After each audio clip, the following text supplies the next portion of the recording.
Welcome to Investing by the Books by Redeye.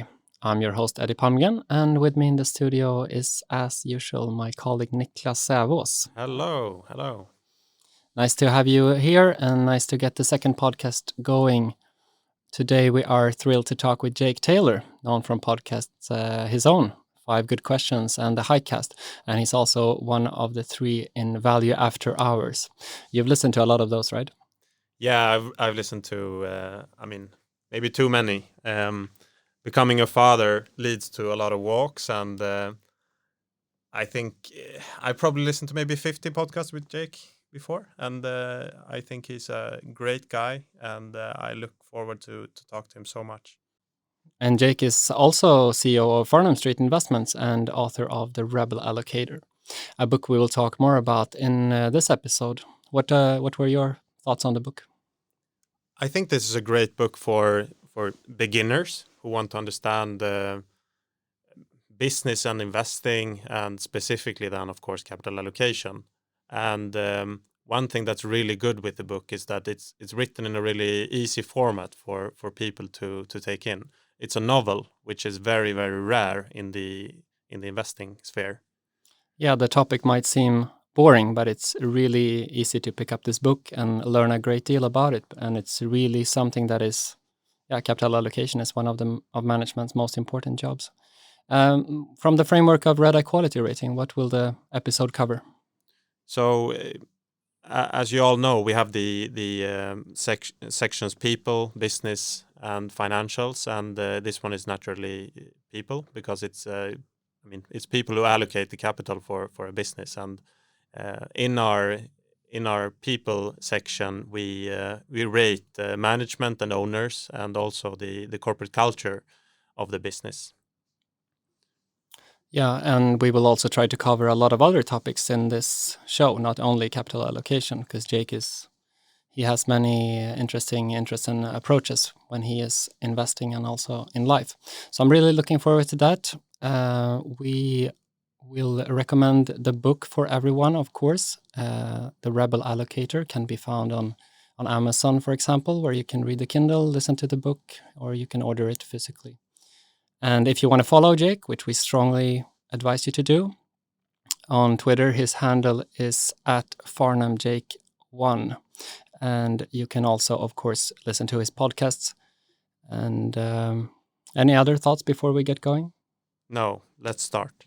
Let's go. Here comes the interview with Jake Taylor. So we're really, really happy to have Jake Taylor on board this week. Jake, we interviewed you in 2018 for Investing by the Books. We all actually got an early copy of the book, and we discussed how the book came about, and of course, we discussed a lot about capital allocation, as the book focuses on capital allocation with the name The Rebel Allocator. And we also discussed that you had a goal of having an impact on decision makers. We know that you got contacted by Charlie Munger after releasing the book, and I guess you sent him a copy. Can you tell us a little bit about that story, and also what has happened since? Sure. Yeah, thanks for having me on, by the way, guys. So I did send a copy, just more as a thank you, because he was so influential in helping me to understand a lot of things. And any of the smart things that are in that book are other people's thoughts. So I sent it to quite a few people who were influential to me. But with Charlie, he is kind of a special place because his rationality just permeates throughout really all really intelligent thought. And so it's really could be a little bit of an ode to him. And I think he recognized that when he read it. In fact, he said at one point, he said, well, of course I liked the book. It was about me. So, but to go to he ended up calling me at my office and discussing the book. And, it was just that very, very surreal half-hour phone call with your hero that you could have, when I woke up that morning, I had no idea that was on the agenda for that day. But yeah, so it was as amazing as you could imagine. And one of the things that he really wanted to impress upon me was that he thought it would make a good movie. And it's a little not surprising that came up, because actually I use screenplay writing as a crutch for my lack of storytelling ability. So I read a few books on screenplay writing before I wrote the book, so that I could just have the right pacing and understand better about like setting up scenes and having emotional arcs for characters, things like that. So it was really helpful to make the book much easier to write, knowing that I had this sort of template to work from. So the fact that he saw a movie, kind of playing out in his head while he read it, it kind of made sense to me. Like, that's actually what I was going for. So he encouraged me to get it made into a movie. And I've actually teamed up with a guy who's a screenplay writer, and he's working on it as we speak.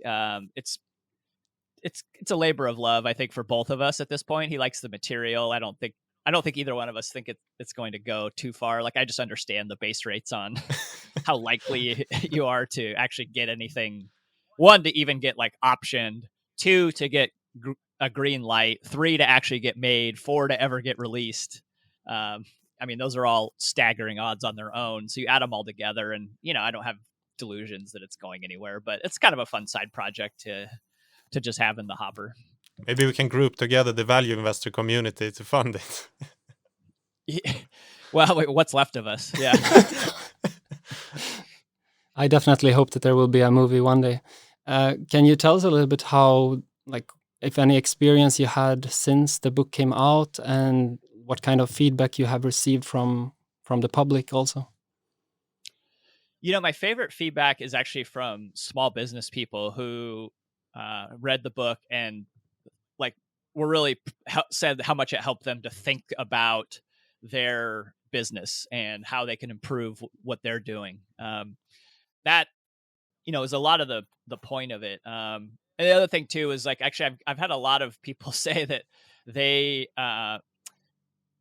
this is the first finance related or business book that they felt like that they could give to their wife to read, and like she would be interested in it still. And that, like, so it's sort of passing the wife test, which is kind of, I guess that's one niche to fill. And then a lot of people, like, that also makes me feel good is like the giving it, like they want to give it to their kids, and that's important to me as well, because like part of the book was to teach business people about capital allocation and give them a framework, and actually more than anything, give them a little bit of confidence to follow their own intuition, rather than just doing what everyone else is doing. And I like the idea that, if everyone is sort of making their own idiosyncratic judgments, we have a much more robust system, as opposed to if it's everyone's lemmings and they're just following each other. That's the kind of, that adds a lot of fragility to the system when you have everyone just copying each other. So, but yeah, so like half of it was teaching capital allocation, but the other half was actually just having a little bit deeper and more visceral appreciation for capitalism in general and all the good things that it's brought to humanity. And I think that tone, which I tried not to be too heavy-handed with it, but I think that tone, kind of seeps into the book, and hopefully maybe some younger people who might be predisposed to less capitalism, less liberty, might at least like question, hey, what's the right way for humans to organize their economic behaviors? That's really a good cause for the book. I think you really achieved that. If we get into a bit of the concept of capital allocation, you said previously like you wanted to write this book also because you didn't find anything on it like what you wanted, so you had to write it yourself. What would you say is the biggest like misconception about capital allocation as a concept? I think the biggest mistake you see is probably, to go back to what I said before, that lack of confidence. And it's not like any of the things that are in the book are that difficult to figure out. They're all very logical and straightforward. It's just a matter of, do you have the psychological wherewithal, the guts to trust yourself in your own decisions and your own measurements of what's the next best use of a dollar inside of your business.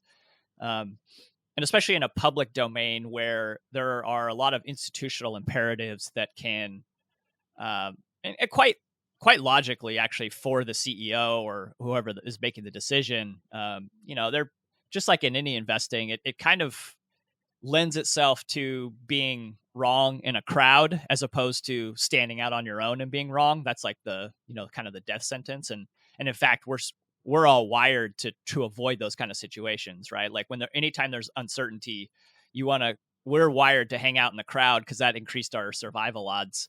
But that's not that's a mismatch from our evolution to our current environment. And to be able to think for yourself when everyone else is kind of just going with the flow, or even worse, like losing their minds around you, that's a huge advantage. And I think it's just like in investing in any kind of way. It's this, once you're over a 110 or 120 IQ, the rest of it is all emotional control. It's all psychological, understanding yourself, doing the things to keep yourself in the right headspace to make the good decisions. And so hopefully the book would help to give that confidence to somebody to trust their gut or trust their own analysis and make their own decisions. And then naturally, I mean, for us as investors, we need to assess if a CEO or manager is good at capital allocation.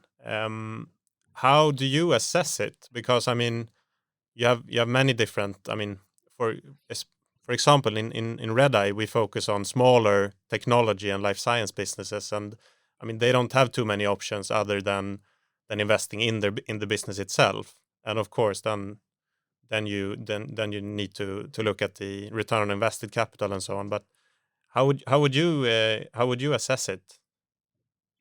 That's right. I mean, most of the time, the money in any business is put back into that same business, and return on capital will tell you, how much, what the economics of that industry and their competitive position, what that will bear. Now, that's typically the best use of money because theoretically that should be what your management team knows the best, right? Like that's within their circle of competence, understanding if I lay out $1 into my existing business, I will expect to get back, more than $1, hopefully. However, we do see that that very suboptimal decisions are made in that space, and people keep plowing into somewhere where the returns on capital have diminished pretty markedly. And in that instance, shareholders and capitalism and everyone actually would be better off if that money or those resources were redeployed somewhere else. And that can then go into perhaps M&A, perhaps a dividend then the owners can decide what they want to do with it, perhaps share buybacks depending upon the price. So there's different levers to pull, or like maybe developing a new line of business that's maybe somewhat adjacent or maybe even a little not adjacent, but you have this toolkit in front of you of choices, and theoretically you should be picking the one that has the best expected outcome, and for all parties involved too, right? It's like it's not just the best outcome for the CEO, which may be just empire building, right, and plowing money back into your business. It's not just the best outcome for shareholders, which would be often kind of short-sighted, where like buybacks at any price, right? Where when money leaves out of the business in a buyback at when price is well above intrinsic value, the departing shareholders are walking out with more than their fair share of the value of the business at that point. So, now we're privileging one class of shareholder kind of against another at that point. And it's not just employees. So, and in that instance, think about like maybe Japan and how their corporate culture is such that they protect employees to the expense of every single other stakeholder. And it's not just the communities that you do business in. You should be not under investing in your business in such a way that creates negative externalities and makes it other people's problems, or your regulators. So if you're shortchanging your compliance and kind of regulatory expectations, that's not good either. So in order to have a truly sustainable business that's performing good capital allocation, you have to take into account every single stakeholder 360, and develop win-win relationships with all of those stakeholders. And that's the only way to truly have a sustainable enterprise. It seems like Charlie Munger is correct again with saying that you should always focus on the incentives. And I mean, I guess that's the main reason why capital allocation is suboptimal. Yeah, I mean, it's I would say incentives, and then also that's a corollary to that is that time frames can be much different. So if let's say that that I think the average tenure of an S&P 500 CEO is something like 4.5 years. Well, if I want to get paid as that CEO and all my incentives are lined up to where we need to have a short-term wins right now, I'm going to sacrifice the future for today. That's just how the incentives are driving things. And so it's not, they're not malevolent. They're not stupid. They understand exactly what's happening, but they also understand that if for them to protect their family, to get paid, like they have to make this sort of suboptimal for the long-term decision. And it's just it's an unfortunate outgrowth, I think, and a little bit of a poor reflection on capitalism. But my argument would be that it's not actually very good capitalism that's being executed then. And I somewhat blame the disintermediation of owners from management. So institutional ownership, index funds, they own huge chunks of these companies, and if they wanted to, they could force changes that were more to create longer term thinking. And I don't know if it's an incentive problem there where they just have no incentive to really drive that kind of change. But I don't want to say that capitalism is broken. I do want to say that we're suboptimal in some ways of how we're allowing capitalism to kind of evolve. And I think we could definitely do some things to clean it up from a cultural and a societal, and then on a bigger scale, like from a species standpoint. But from reading the book, it seems like you're quite pessimistic of having a change. Was that more or less, I mean, that you are going to have a change with the book, or that it will really take a lot of time before this changes in the system as a whole? I guess it depends on how I feel when I woke up that day, how pessimistic I am or not about it. But I mean, I think that I'm pessimistic that it will change overnight. I think this is just like, I think it was Max Planck who observed that science progresses one death at a time. And I think this could be the same thing where, we just need probably a new generation of more enlightened, more holistic thinking, but still recognizing the good that capitalism does. And I think, those people, like, I love the idea that if this book, if someone read it when they were 20 and then they were in the CEO seat at 45 or 50 or whatever it was, and they thought back to that and like, oh, you know what, that's how I kind of want to do things. That little pebble that I threw into the ocean that made a little ripple was totally worth it for me at that point. Even if I never know, I can never measure it, but maybe there's a chance that it could still help. Yeah, definitely. We hope that. But when we get into the compensation, we at Redeye we have a quality rating that basically derives the cost of capital when we analyze companies. And one part is people, that is like half of the rating, about 50 questions. And one part of that is capital allocation, which has 6 sub-questions. And one of them is that we look at like the long-term incentives and how we encourage the leaders. And we have a 5-year horizon that we want the companies to have. What are your thoughts on like, we talked a little bit about it here, like on the type of incentives, like which ones do you think are most efficient? You talked in the book about net promoter score, ROIC, and so on. Yeah, I think I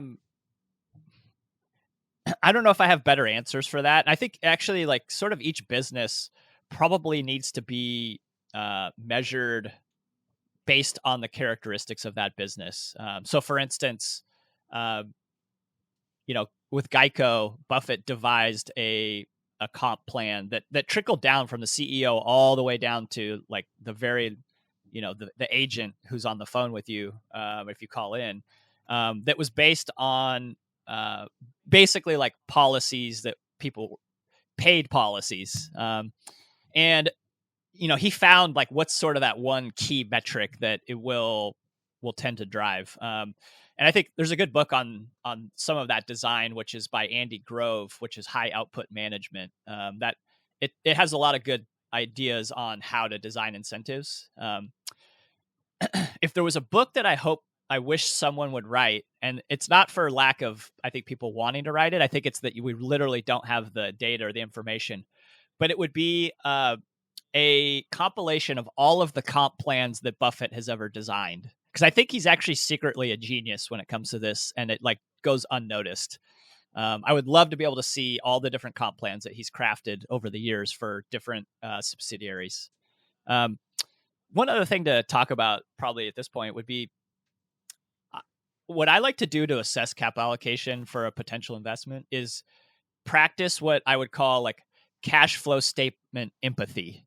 And what it is like I go back and I look through the cash flow statements in particular over time, and I try to put myself into the decision maker's head, into their shoes. What decisions did they make? Like what was the valuation when they were doing buybacks? What was where did they reinvest, and what kind of returns were they getting from that over time? And, did they learn any lessons from that? I think the cash flow statement will tell you an entire story about a business if you let it whisper into your ear. And so I try to imagine that I was them and I was trying to make that decision. And I have the benefit of hindsight of knowing kind of what ended up happening, right? Like, so they're making decisions in real time. And then I know already what the outcome was, but I try to put myself into their shoes, and with the information that they had, were they making the right decisions? And I found that to be how I've recognized some of the best capital allocators is through that exercise. Interesting. That really sounds like a good approach. But that also requires that it's the same capital allocator staying in the business and that is not changing. Like how do you assess that? Who is really responsible for the capital allocation? It's not always that easy to know, I guess. No, that's right. And I tend to be more drawn then towards either founder-led or more large skin in the game owners of the business who are making the decisions. Oftentimes you sacrifice some control on your end, right? Like they tend to have more control over the whole situation. But if I'm going to go into business with someone, which is how I view, buying even partial ownership of a share of a company, I want my partner and the one who's making the decisions to have a lot of skin in the game, and I want my economic interest tied with theirs as much as I can, as opposed to more of a manager who is going to get paid regardless, if they hit their little short-term goals. So that's just fits more with my style. Yeah, I totally agree. And that also comes back to incentives, I guess. Mm-hmm. If we look a bit on the M&A side, which is another way to grow, and something you talked about in the book and were quite skeptic about, what would you say? Like, we have many good examples of M&A stories that are very successful, and Buffett has built one. What's your preference there for organic and M&A? I don't necessarily have a preference between organic versus M&A. I think both strategies can work beautifully depending upon the management who's executing them. I would say that the base rates do not support the average M&A as being very accretive to the acquirer. Most of the time they end up overpaying. They talk themselves into why this is a good price. They especially do that in times of where markets are frothier, or at least expectations seem to be higher. And granted, it's during boom times, everyone kind of starts drawing lines, through the dots and straight up, and it keeps going up and to the right. So it seems like it makes sense. But the mean reversion, unfortunately, is still, well, it hasn't been much in the last decade, but historically, mean reversion has mattered. And I think it will matter again someday. Probably at some point. Yeah. And the other problem too is sometimes you'll get an empire builder CEO or management team who either number of employees or revenue is their, what they want to brag about. And it has nothing to do with profitability or the correct allocation of capital at all. And so they will overpay for their ego, really, at the end of the day. And that you don't really want to be the one who is co-signing the check for a CEO who wants to build their ego. No, that's true. So capital allocation is indeed very, very important. And you have not only written a book and doing a lot of podcasts, you're also CEO of Farnam Street Investments. And in there you have 35% at the moment, at least, allocated to what you call capital allocators. Why is it not more than 35%?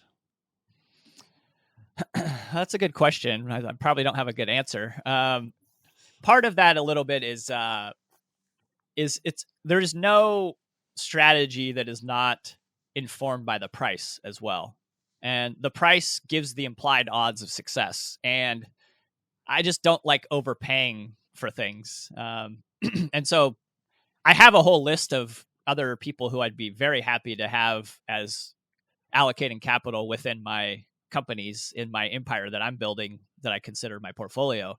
However, just the price doesn't seem right for me. And maybe that's a mistake. And the other part of it too is like, what else is available in the other things that I'm doing that makes sense to me? So, another part of the portfolio is just in basically the cheapest assets that I can find on planet Earth. And that really is not anything more complicated than a bet on reversion to the mean. Like I said, I don't think it's completely suspended. I could be wrong, but and then I have some other, little, kind of hedges and special situations that I also make sense to me that I like investing in. So it's all a matter of what's available. But I do consider that capital allocator strategy as sort of a base load of carrying a lot of the work of the portfolios that I design. And I'm very comfortable with that strategy, mostly because I consider it to be very anti-fragile. So the worse that the world gets, I guess within reason, the more opportunities that my cap allocators are going to have to do smart things with their resources. The more likely they're going to perform good M&A or share buybacks, or that just opens up the toolkit for them when prices are lower, or when panic is in the streets like that. They all of a sudden their opportunity sets open up, and now I know that they're going to be able to compound at a much higher rate off of a lower base, and so it makes it a little bit easier to sleep at night knowing that there's like really smart people who have a lot of their money in this themselves and all the incentive in the world to get it right, and they're waking up every morning working for me to figure out how to do a better job than they did yesterday, and the worse the world gets, and they all tend to be run more conservatively, the ones who I pick. So I know that they have resources on the sidelines ready to go when the opportunities do present themselves. And that just makes it a little bit easier for me to sleep at night. One of the things I've actually kind of struggled with a little bit is you hear a lot of people, Buffett especially, talk about how he's kind of always been more of a picking the horse than the jockey. Like don't pick a business so good that even an idiot could run it, because maybe one day an idiot will be running it. And I do agree with that, and it sounds right. However, I've been wondering if maybe like technology and the pace of change and the potential obsolescence of businesses might be running at a faster pace than at previous times, maybe historically, in which case then that horse may be completely broken down shorter than what you would imagine, right? Like, so I think this might be particularly true in the like CPG, consumer packaged goods world, where for a long time, all of those companies, the main ones, they earned really excessive returns on equity, returns on capital. And I think a lot of it had to do with the fact that, there were 3 channels on TV. And so if you could afford to be the one who was showing your Coca-Cola ads or your Procter & Gamble ads every day, and you had the scale to buy that kind of national programming, everybody knew your name and they wanted you, and they're willing to pay more for your product, right? Now that it's been such a fracture of attention and distribution through the internet and social media. And now you get direct to consumer type of products, like a Dollar Shave Club instead of Gillette, where I'm not sure that like 30-year, this business is going to kick ass for the next 30 years. And that's what I'm making the bet on. I'm not sure that that's as good a bet as it used to be maybe 20 years ago. In which case, then I kind of like the idea of betting on some entrepreneurial human energy, who will figure out how to fix the problems along the way, as opposed to the economics of this business are so unassailable that they're going to carry the day. I don't know. Do you guys have any thoughts on that? Yeah, it's a good question. After talking to Sean Eddings last week, I think we got influenced a bit on that. And it's also interesting, I think, if you think about Berkshire, they have bought, of course, a lot of great businesses, but they have also partnered up with a lot of like fanatic CEOs. And I think some of them are mentioned by the intelligent fanatics. I mean, the 3G partners, for example, is one. Tom Murphy, I guess, should definitely put in that bucket. And so, yeah, I think you have a good point. I think, yeah. Yeah, it's really an interesting observation, and it's a very big contrast compared to the cheapest things you can find on earth. That's for sure. Well, that's where maybe sometimes I get in my own way, because a lot of times, for some of these businesses, let's take like a Constellation, the software roll up. It's always looked expensive to me, and yet it's been probably fairly priced. I've been wrong to view it as so expensive, and maybe I'm conflating two strategies too much with looking for the cheapest things, and then also having this kind of anti-fragile cap allocator overlay. But there are times where you get a cap allocator at just such an insane cheap price. It doesn't happen often, but when it does, like that's the time where I feel very, very good about going pretty deep into it. It's quite interesting with Constellation Software. We actually have a small similar business in Sweden called VTech Software, they are building something similar. And I was thinking a bit when we discussed M&A. Some businesses are really built to make M&A.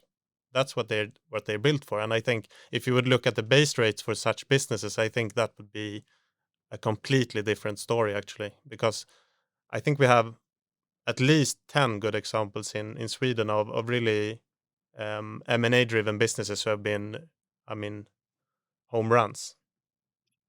What do you think about that, Jake? Oh, I think it could certainly be done, especially if they are targeting businesses that do not have their own runways to be redeploying capital at attractive rates. And that money then needs to go somewhere more productive. And it can't go back into that same software company, maybe, where it's just you're just plowing money probably into customer acquisition costs that will never pay themselves back.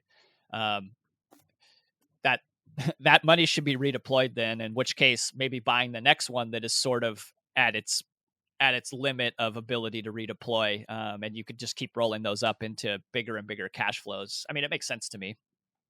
Yeah, I agree. And I think many of them get other opportunities. They have, suddenly they have a huge war chest, and they can conduct maybe smaller M&A activities on their own. So you get like branches. It's like branches of a tree. Right.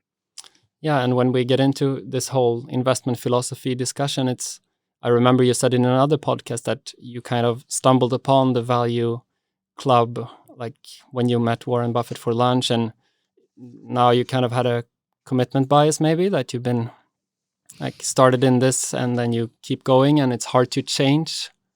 Is that correct? Well, I would say the real mistake probably was not recognizing that early. So 2007 was when I had that fateful lunch with Warren Buffett, and that also happened to coincide with like a absolute amazing run for value. Like 2000 to 2007 was a historically just off the charts value run. And so here I am coming into value investing like, oh, this guy Buffett, he makes a lot of sense to me, right? And it's also I'm basically like a momentum version of a value guy at that point, right? I'm late to the party. I think I figured something out, but like everyone else had already figured it out, you know. So to then have the next it hasn't been all bad, but like relatively speaking, the next 12 years after that, value has been just getting kicked in the teeth for the most part as an academic measurement of the strategy. And like, yeah, that's probably what you should have expected. Like you came in at the top of interest in value, right? Like for it to start working again, everyone has to throw it in the garbage and hate it. Now whether it's just my stubbornness or I actually think it is more of an ingrained thing where it either makes sense to you or it doesn't. And so to practice it any other way, to me, the art of investing, just getting more than I pay for, which is just something that I've done in my entire life, even before I knew that you could do it in the public market and call that value investing. It just always made sense to me. So I don't think you could wring it out of me at this point. I'll die a value investor, and that's okay. But it just means you're going to have to suffer through time periods where it doesn't work, and you should especially expect those to be when it has been working. And the more that everyone thinks you're a genius, the more likely you are about to trip and fall. So yeah, it always depends how you define it as well. There's many discussions about that, what is really value. But when we come into the biases, this is a bit related to that. What would you say? Yeah, what would you say are your most common biases when you invest, and how do you deal with that, like practically? Yeah, I was thinking about this. It's a good question because it's very self-reflective, and if you're not answering that, then you probably really are still suffering from those same biases, right? But I think one that's probably been the most pernicious for me is that my wiring is such that I have a predisposition against leverage, and it's how I've run my own life always, just with a very small balance sheet. I haven't wanted to. I've always no debt basically, and I like to see that same thing in my capital allocators, just because I feel like it gives them more optionality and less. It's always about taking zero off the table, right? And so having leverage introduces more zeros potentially. Okay, great argument, right? Like theoretically makes sense. However, what if? I mean, you could make a very strong argument that very, very, very cheap debt, long dated, fixed, is almost an asset and not a liability. And I look at Berkshire borrowing yen at literally 0.000% yield for 30 years. And that's just not a liability, right? So should you be counting that as debt, really? I don't know. I think that obviously probably has a negative yield to it. So is negative yielding debt an asset or a liability? Well, I guess it just depends a little bit on the timing of when the cash flows are due and will you have the cash to pay it off. But so I think I've often been not nuanced enough in my assessment of just purely leverage or not. And so here's how I've tried to solve that problem. Aside one from like digging into the financials to see like what does this debt actually look like, right? Like not just a balance sheet figure that says this much due. It's like, well, okay, when is it due and how much are they paying to keep it? But over and above that, I've started keeping track of when I reject a company because of quote unquote too much leverage, I will then keep track of how that goes on to perform. And I've started coding all of the reasons why I reject something as a way of assessing my filters to see, are these filters helping or hurting me actually? I don't have enough data yet to tell you with any definitive precision whether that is working or not, which one's been helping me versus hurting me. But someday, hopefully not too long, I will have a big enough data set to tell you that, yeah, I was probably overly cautious with debt, or I was, I was not assessing tail risk enough, or a million other reasons why you would reject a particular idea. Maybe I'm throwing too many things into the too hard pile, which means like I'm not working hard enough to really like dig through things and find the gems from the garbage. I can't tell you what the answers to those things are yet, but I'm in the process of solving that and figuring out like how are my rejection filters helping or hurting me. That's very interesting.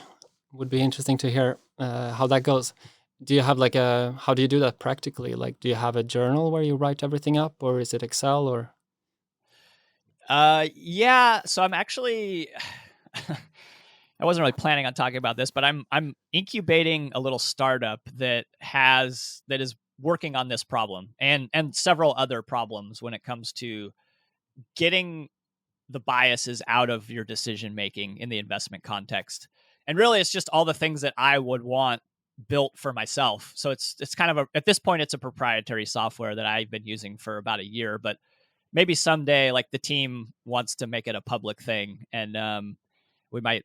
I don't know. We'll see how that goes. But I've been using it now for about a year and maybe a little bit more, kind of a rudimentary version of it. But it's a game changer.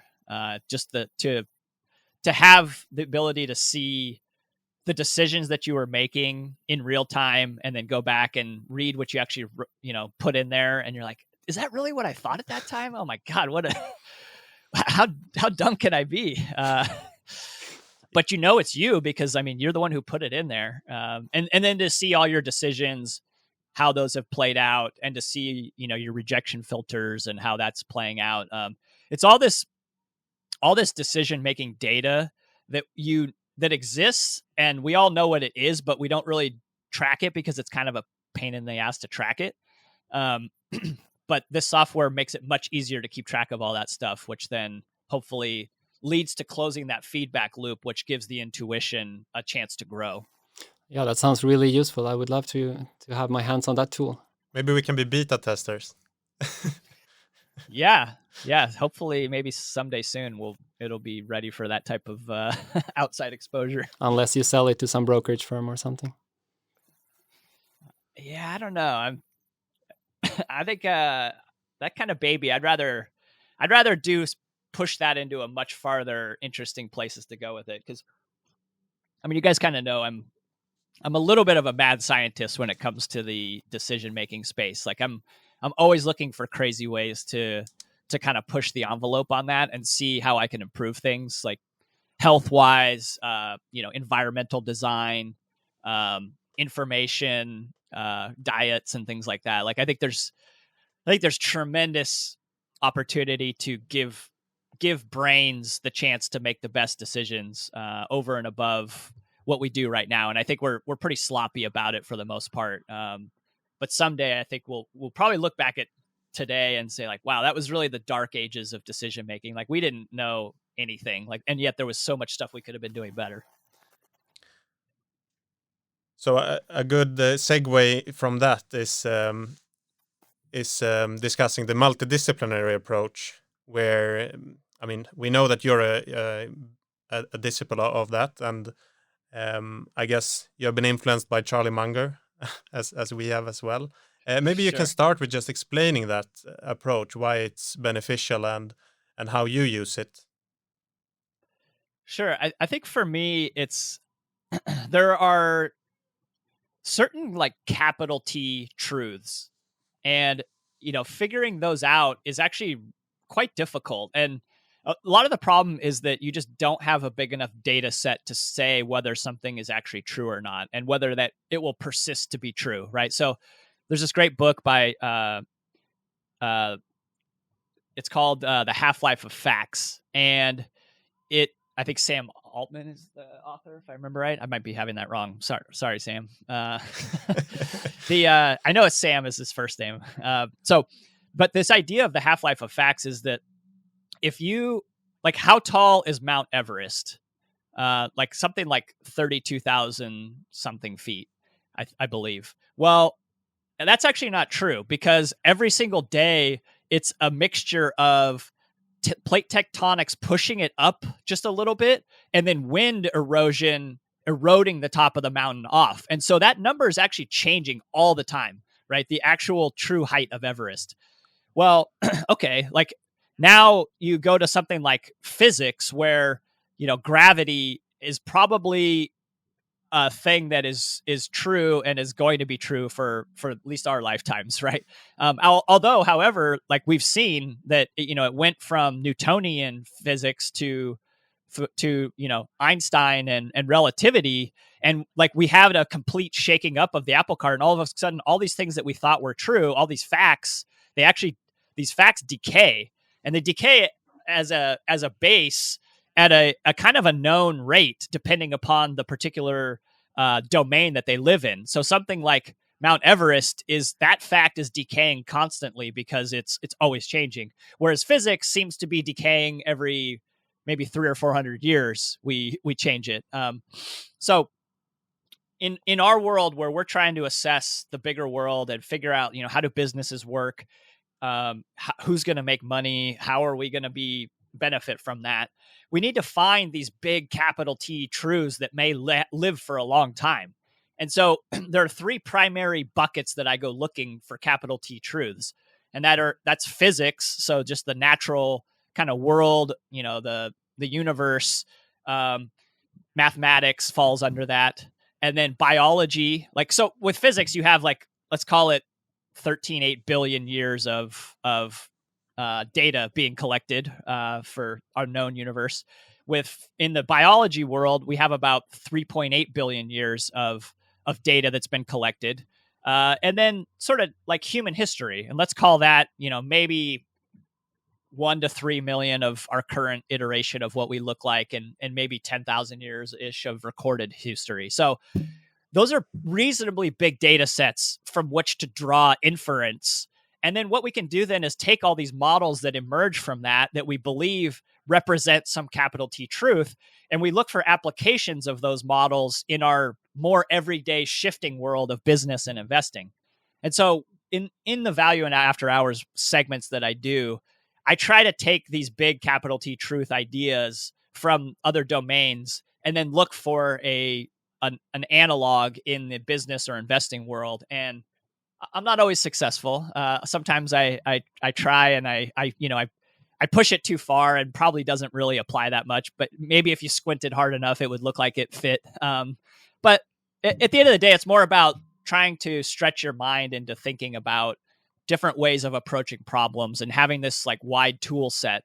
And really, I think the multidisciplinary approach is super helpful in that it allows you to cut through a lot of the noise pretty quickly.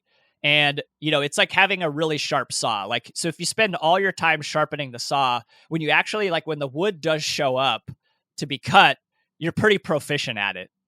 So you could spend all your time just sawing on wood, which in the investment context, I would say is like reading 10Ks and 10Qs and doing like primary research. Or you could spend a little bit more time outside of that in learning some of these models and being multidisciplinary and really sharpening your saw so that when it does time to cut wood, you're really like very effective strokes through it. And that's kind of how I think about it, and balancing my time of, am I sharpening the saw today or am I going to cut some wood today? I think that was one of the best explanations I've ever heard on multidisciplinary approach. Thank you for that. And we naturally go into the segment of habits with that. And I think you mentioned in the book that the 4 hours of dedicated work. Are you using that for yourself? When I'm my best version of myself, I am. With kids and a life and all those things, like things come in, and I still waste prodigious amounts of time, but oftentimes I don't know that it's a waste necessarily. So sometimes it's just reading something that's probably doesn't even close to be helpful or relate, and then something clicks, and it's like, oh, actually, this does help a lot. But yeah, back to the 4 hours thing. That actually, I stole that from Gary Keller, who was the founder of Keller Williams, the real estate kind of empire. He wrote this book called The One Thing, and it's quite good. But I can give you the entire like punchline in like 12 seconds. But it's that if you carve out 4 hours per day, and before you start those 4 hours, you ask yourself, what is the most important thing, the one thing that I could work on right now that would make everything else easier or maybe even unnecessary? What is that one thing? And then go do that one thing for 4 hours. And it's a focus exercise, and a prioritization exercise, right? So you've heard the Buffett story about how one of his pilots asked him, like, how did you get so successful? And he says, okay, well, tell me come back tomorrow with a list of the top 25 things that are that you want to work on or the most important to you. And he said, okay. And so he writes the list and he comes back, and Buffett tells him, okay, well, now take everything. I don't remember if it was like 3 or 5, but let's just say 5. Everything below 5, that is your new list of avoid at all costs, right? Like that list is the thing. Those are the last things that you should ever be looking at, so that you can really truly focus on those top 3 or 5 things that are going to really move the needle for you, because they will dilute your energy. They'll dilute the biggest thing is actually they'll dilute the bandwidth of your subconscious, which can spend all of its time working on solving these problems for you. So if you can focus your subconscious on the top couple problems that you have, this is why when you're sitting in the shower, like some idea will pop into your head that'll be like, oh, that's the answer right there. That's your subconscious surfacing it to you. And if you fed your subconscious the problem over that, preceding time period and really let it focus on it, as opposed to, here's my top 25 problems, subconscious, work on that. Like she's never going to give you the answer, right? But if you gave it a couple things or one thing in particular, and you focused on that to the exclusion of everything else, then I think you're just going to be so far ahead of the competition and who are very easily distracted. And I think that's more true now than ever with social media and the distractions that we carry around in our pocket, and the fact that someone is really hard now to just sit quietly. Everyone's got to just like have constant input into their brain through their phone. It's such an advantage to be able to focus in today's day and age that I don't think you even really have to work very hard outside of, if you could put in 2 hours a day of really dedicated focus, I think you're probably in the top 1 percentile at that point of what you're going to get done that actually moves the needle. Yeah, maybe that will also like revert to the mean, because now it feels like everyone is just adding things, adding people, adding interests, and we are so busy. And I know there's a book coming out earlier this year that I haven't read yet, but it's about subtracting things instead and really focusing. I would like to read that one. Yeah, I think it's huge. And I think, there's this idea of solitude, and it doesn't necessarily mean that you have to be alone, but it's more like not having someone else's thoughts or voice coming into your head, and letting your own voice and really your subconscious work on the problems for you. And I spend a lot of time actually going on little hikes, and I do a lot of walking just around my neighborhood. And I don't bring podcasts a lot of the time to put into my head while I'm doing it, even though it feels good to do it, because you're like, oh man, I'm multitasking. Like I'm moving my body, I'm getting sunshine, I'm listening to this interesting podcast, like I'm killing it right now, right? But what am I excluding when I do that? And maybe that's my own really unique insight that might have popped up on that walk had I given myself room to breathe with that. So true, I think. It's difficult. I mean, it's a really, really tough thing, because I mean, it's really habit based. If you start listening to podcasts, then it's hard to break out and just schedule time to walk and think. And I think isn't someone wise said that, I mean, one of the biggest fears people have is to sit quiet in a room and just think. Yeah, Blaise Pascal Good. said, yeah. And it's true. Yeah, absolutely. Also, I mean, to have an edge, you need patience, right?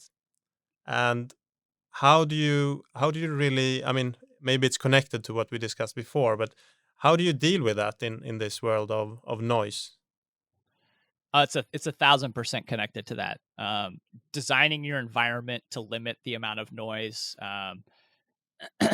controlling your more base impulses. Like, I mean, going on Twitter and doing things, like, it feels good. Like, it's a dopamine hit. I mean, you're wiring your brain to want that. And I'm not professing to be better than other people at that. Like, I spend a sickening amount of time going on there. And the problem is that for me, as an idea junkie that I am, there's just enough interesting ideas that surface that keep me coming back. And I get that little hit, and then I'm chasing the dragon, and it's just above the threshold of where I would stop. But you just get that, like, oh, hey, that's a great paper. I wouldn't have never found that otherwise. It's it's insidious, but I'm fighting against that as best that I can, and I'm trying to control that side of me, not always successfully, but but yeah, I think, like, environmental design. I think health actually is a huge part of giving you patience, and they've done lots of studies on this where you're low if you have low blood sugar, or other less sleep, or any kind of physiological impairment from health will completely short circuit your ability to concentrate, your ability to focus for a longer period of time. You're much faster to give up on a hard problem if you have low blood sugar. So there's all these, like, health things that I think kind of go underappreciated that can make a huge difference in how it's the lens through which all of the information that's coming into your brain gets interpreted, depending on your mood, and your mood is driven often by health and how you're feeling. So, but yeah, I think it's this thing that is, like, we want to talk about, just returns, or, oh, this guy's just reading all the time, or, oh, this guy's a great investor or gal. But, I think the patience part of it is so huge. And I think it can really be, you can really nurture that patience through a lot of different ways, other than just, like, saying, oh, I'm a patient investor. Right. Yeah, and I think the tough part, I think, that I've struggled with personally a bit is, I mean, either you take, like, the, so to say, stoic way of just shunning everything. You don't follow news and so on, or you try to really, I mean, read news and I mean, act more or less normally, but then keep that long-term view and have patience anyway. How do you deal with that? Because it's, I think it's really, it's a tough question. Yeah, I mean, it's like any addiction, where is abstinence the right answer, or can you handle moderation? Right. Yeah. Like, I'm just gonna have a little bit of the heroin, right? Like, that's not. I don't know if that necessarily works. That might not be a very good analogy. I'm kind of joking, but yeah, it's really hard. I mean, you want to sort of, you feel like your job as an investor is to sort of stay informed, but if it is so much noise to actually capture the nugget of information, then I think that you may be at odds with success. Now, where I think what can help is, Jim Chanos has this analogy that he calls, like, the information onion. And you look at the very core of the onion where there's the most truth, and that is what I would like the SEC filings themselves. And that's really what the company has to tell you. I would also put then, like, good books into that, where there's a very high information density to the amount of content that you have to consume. Now, as we move outside of the onion to the next layer, that is more like the company's press releases, the investor relations decks, like the conference calls. And those are all the things that the management wants to tell you. Not necessarily has to, but wants to. Another layer, and that then the equivalent might be for like, reading a good write-up of an investment idea, perhaps. And then the next layer out would be the like sell side research. And those are like, we want you to take this action. So here we're trying to give you some information to make you do what we want you to do. And that may be more like a blog post or something equivalent. And then finally on the outer layer, you get into like social media and rumors and, just really just like sort of the candy. It feels good. It tastes good. Tweets, things like that. But there's not much caloric density to it. There's no real meat on the bone there. And so where are you spending your time and what's your diet of your information? And so the more that you can spend at that core of the onion, eating the most nutritious bites, I think that helps add to your patience a little bit. And it helps you have a better understanding of the world as well, as opposed to interpreting the very core information through someone else's lens, right? So if you're reading someone else's write-up about it, but you didn't read the source material, you're getting all of their biases baked in on top of it. That's really a good way to look at things and how to prioritize your time.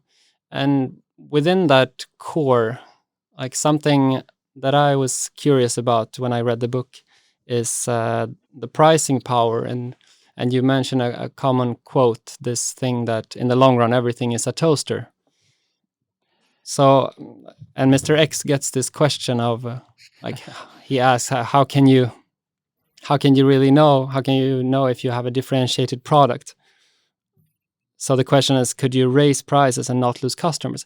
I think maybe reality is a bit more complex than that you could maybe raise prices and lose customers and still benefit on the bottom line. But it would be interesting to hear your thoughts on like how much do you look at pricing power? Yeah, you're definitely right that I sacrificed a ton of nuance in the name of simplicity for a lot of these concepts. And in this instance, that's definitely true. It is a bit of a cliche to say that everything in the long run is a toaster. But I do think that there is some truth to it for sure. That technology wants to do more with less all the time, right? And I think that typically has meant that the consumer is the one who benefits. And I think a lot of the technologies today will be an absolute boon for the average person and for the consumer. I don't know if they're going to be particularly helpful for the business owner and for the investor who is expecting to get returns from the production of that business. It could certainly lower the cost of a lot of the production for things like, just changing anything from physical to digital creates a very large potential for cost savings. However, I think a lot of that just gets competed away and given to the consumer as surplus. And, every company then is at the parade standing on their tippy toes, and no one can see the parade any better at that point, right? To use Buffett's analogy. I think that's as true today as it was when Buffett said it in talking about the textile mills in, late 1970s. He said the same thing in 2000 when everyone was assessing the dot-com companies and thinking that all these companies are going to be so advantaged. But it turns out, capitalism doesn't let you get to keep all of that value creation, right? You have to share it with the consumer. I think it's true for a lot of the businesses today, and I don't.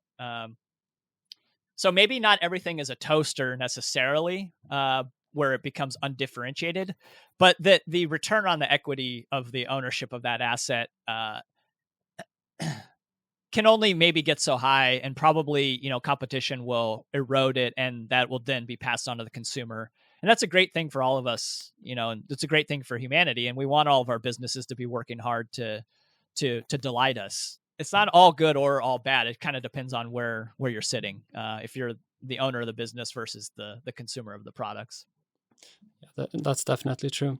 And as a value investor, and everyone who is investing always wants to find, of course, find something that is really cheap compared to the price. That's always the thing. Um, could it be that you find undervalued or mispriced products or services, like companies that have not raised prices in a long time, and you see that it's not efficient and they could now raise prices or lower like their cost to suppliers? Is that something you pay attention to? I personally don't spend a lot of time looking for that situation or thinking about that. Um, I think just as a base case, like I don't think that happens all that often. I mean, it's like it's the very rare business, like a See's Candy, that Buffett can raise the price on December 31st of every year, and there's just no real no decline in demand for it. I I mean, those kind of businesses are so exceptional, and I think that often the pricing power has probably been flexed a fair amount already. And I just wouldn't feel very comfortable that I had some unique insight that, one, that pricing power did exist, two, that management would execute it, and three, that it wouldn't actually lead to an erosion of demand. That where I thought that they had that pricing power, and it turned out, actually they didn't. They were just happened to be in a right at that sort of marginal spot on the demand curve where anything higher price was gonna pretty much flatline it. Right. And how do you handle like when you make your investment decisions? How do you forecast and like work with models and so on? I do not put a whole lot of, like, I'm very back of the envelope when it comes to that. I will assume very, very, very modest kind of growth rates, and if any at all, and then I will assume typically reversion to the mean of returns on equity or returns on capital more generally. And then after all of that, I will still want a pretty healthy margin of safety. So you could see by putting all these layers of conservatism in, where you end up where very, very few things ever pass the test. And most of the time, everything I look at looks too expensive to me, and seems like a Herculean assumption that they're actually going to be able to achieve that growth rate based on today's price, the implied growth rate from today's price, which is why I spend a fair amount of my time twiddling my thumbs as well. So, but yeah, I don't. There are very few businesses where I feel like I have the insight enough to justify paying a higher price that would, where I think that it is still undervalued, and that could just be my own shortcomings. So I wouldn't necessarily recommend what I do to anybody else.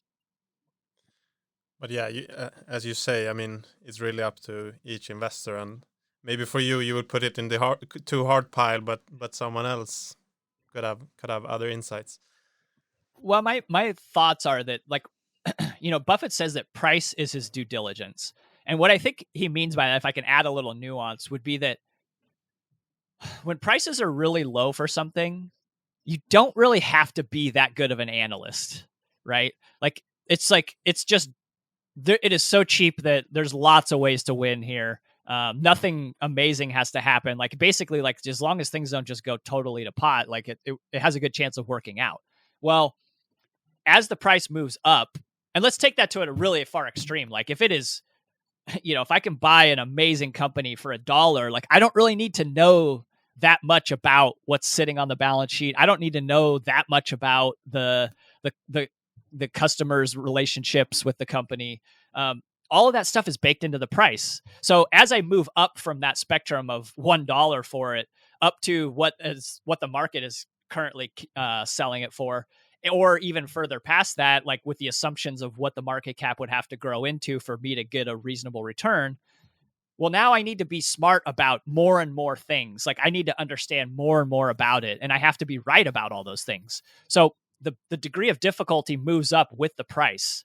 And so I tend to wait until the prices are such that like I just don't have to be that good of an analyst to probably get the majority of this right. And that's I'd rather do that than try to think that I was smarter than everyone else and like solve these really hard problems, which like there are lots of smart people who are solving those things all the time. Like, and I read about it and it's like, wow, that's a really good insight. I think you're probably right. But I'm just not smart enough to get there myself without learning it from someone else. And by the time I learn it from someone else, it's out of the bag and everyone knows it, right? So those unique insights where you really get paid, that really idiosyncratic view that you're kind of the only one who thinks that way and you're right. Those are just really hard to do from a higher price and the implied business results that a high price comes with. I think that, I mean, to sum that up, I think in one way you need quite a lot of experience in order to, I mean, to stay out, because I mean as humans we have a tendency to we don't want to miss out, and I think that's more relevant than ever now with so much change going on, and it seems like many investors just want to jump on the next train. Yeah, and there are lots of really terrific businesses in the world today, and it is easy to let your price discipline slip and imagine a growth rate which will bail out your current investment. And it happens all the time, right? Like it's not like it happens often enough where it keeps people coming back to it.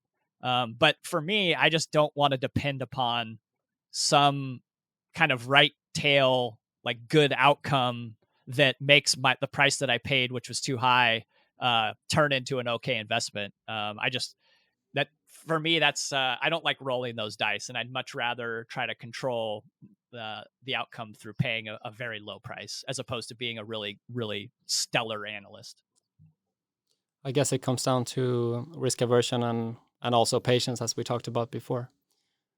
You have been very patient to answer all our questions. We're very thankful for having some of your precious time. I have one last question for you. You previously said that you don't like to give book recommendations. I guess it's a bit like giving stock tips for people who just want to know what to buy. But can you tell us if you have any example of a book that has given you the most value during the last year? Yeah, I mean, the reason why I don't like giving specific book recommendations very often is because I have read a book and thought, wow, this isn't that good. And then I've picked it up later and reread it. And I was like, how did I miss how good this was? Who was I at the time when I read this that I was so dumb to not recognize how good this is?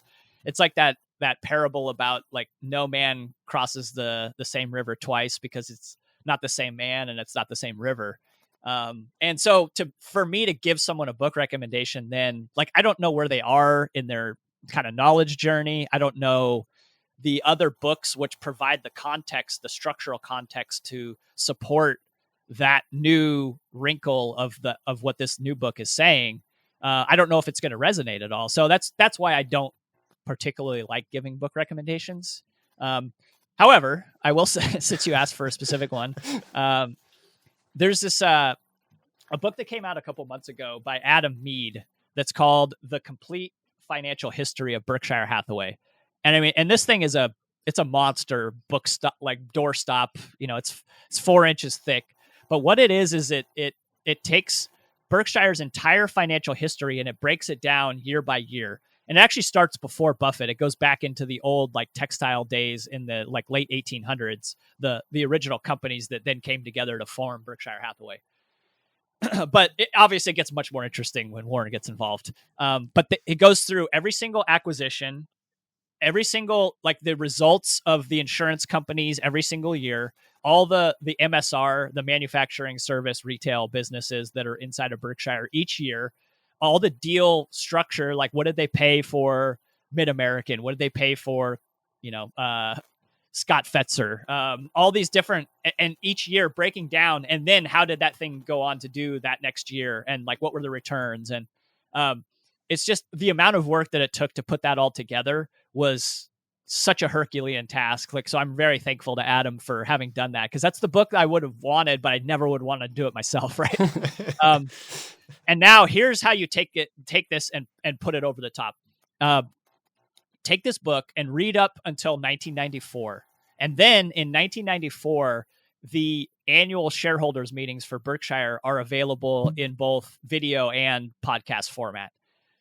Read 1994 and then listen to the 1994 AGM, and then read 1995 and listen to the 1995 AGM, and work your way up until today, actually, because the book runs all the way up through basically like 2020.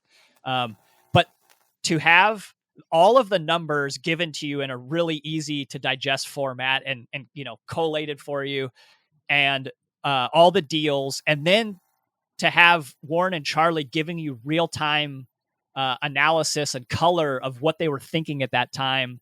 And you could see the deals that they made, and then you see what they were worried about, and then you see the deal that they made in another year or two. It is an absolute treasure trove of clear thinking, and how two guys who are probably two of the best to ever do this, like just dissecting the game footage in real time effectively, and especially because you already know how it's going to turn out. Just an absolute amazing exercise. And I couldn't recommend it enough. Like if you could go through that, it's better than probably any MBA that you could get. It's probably better than any finance class you could ever take. It's one of those things like that. If I was smart, I would just do this every year and do almost nothing else and just keep learning from this. But I don't know if I'm that smart. That's a really good advice. And I can also recommend the podcast that you did in 5 Good Questions. It was really good. Thank you so much for taking the time to come on the podcast, Jake Taylor. Thanks, guys. Thanks for having me. It was a real pleasure, and you guys asked terrific questions. Thanks so much, Jake. Take care. Thank you for listening to Investing by the Books, a podcast by Redeye. You can follow us on Twitter at IB_Redeye and email us at ib.podcast@redeye.se. To improve the podcast, we really appreciate your feedback, so please rate and review us. Notice that the content in this podcast is not and shall not be construed as investment advice. This information is meant to be informative and for general purposes only. For full disclaimer, visit redeye.se. For the editing of this podcast, we thank Jon Hintze, and for the graphic design, Jesper Viking. I'm your host, Eddie Palmgren, and until next time, I sincerely wish you the best of luck on your journey through life and investing.